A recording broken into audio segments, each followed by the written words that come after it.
Right, welcome back. So today, this is where we're at. We have started removing all the heating duct. So as you can see, this along the side here, there's some duct. So it brings the air in through here and back out along this duct, which had all vents, which runs down the sides of the bus, one on each side. And there's the old pieces there. And that's where the heat comes from, the heat exchangers that run from the engine and provides the nice warm air. But being in Western Australia, well, it doesn't get that cold, and we're putting in a diesel heater for heat for inside the bus anyway. So I've still got this to sort out, which is the exchange for the water chiller. So these are gas lines, which before I thought they might have been for the water, and the water was chilled up the top, but it's not. The gas comes down, chills the water in here. So I've got to get up on top of the bus and have a look and see if I can shut them gas lines off. If not, I'll have to get them crimped so we can pull these out. Then we can take the rest of the toilet out here.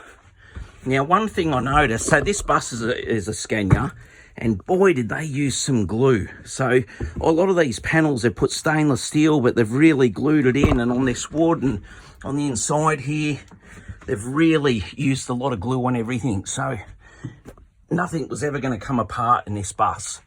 So once I get all this toilet and stuff out, then we can move everything back and this seat will come out. Now in here, this is the old driver's bunk. So this bus had two up drivers because it was going a long way. So one driver could be in here sleeping, and you can't really see, but there's all air conditioning there. There's a little wardrobe in there for them to put their clothes. And there's leg room up there, basket up the top. So it's like a little tiny bedroom really. And then underneath here, if you can see underneath here is all storage. So I'm thinking, so that goes right down there. So I'm thinking I'm going to keep this area.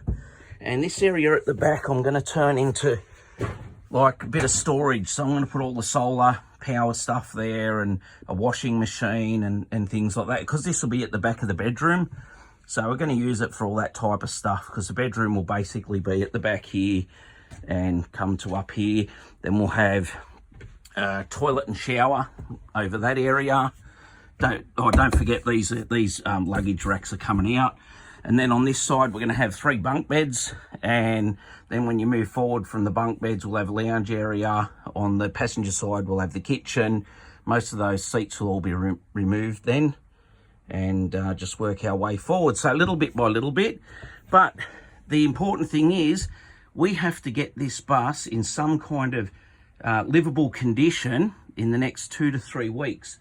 Because we will start hitting the road. So myself and Jim will start going around all the events, all the country events in WA. And the idea of the bus is so we've got some nice accommodation travelling with us and to take all our gear. So I'll show videos as we go along the journey, and also I'll do a bit of a video about all the Victron.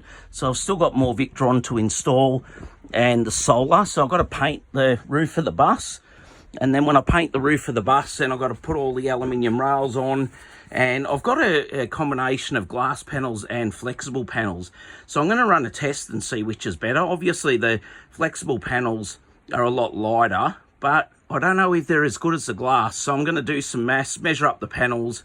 They're cheap eBay panels, and just see what's going to work. Because the glass panels, I've got 15 of them, and I've got 4 flexible panels, and that takes up virtually the whole roof to fit all of that on.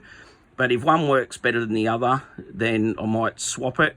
Or, you know, I would have liked to use all the flexibles because they're so much easier, because I could just glue them all down onto the roof and a few fixings.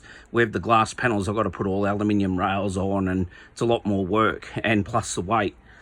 But anyway, that's today's video, and Jim will be back here tomorrow, and I'll get him, oh, a bit of rain coming in from up there. I'll get Jim working on some more stuff, little bit, and he just does a bit each day because he is 72 now, but he loves it. Otherwise, he's going to sit home bored. So here's some of those panels. So all eBay panels, really good price. You You know, I recommend jumping on eBay for some of the specials. Look, they're not as good as some of the panels you'll get, but for the price, they're good for the price. Yeah, so they're made cheap. They are cheap to buy as well. So you get what you pay for. You know, I've had 4 eBay panels on the boat now for, must be nearly a couple of years, and they've actually been really good. They've been fantastic, actually. So I will put together a bit more planning into the next video and show you a bit more of maybe some of the work getting done rather than just doing a video after. But one job I'm dreading is going to the bins underneath, or at the back of the bus, opening the engine bins up and unbolting that bloody toilet. These coach toilets, mate, they're filthy. So I'm going to be happy to have a nice normal toilet installed in the bus, and a shower, good shower as well. Anyway, see you on the next one.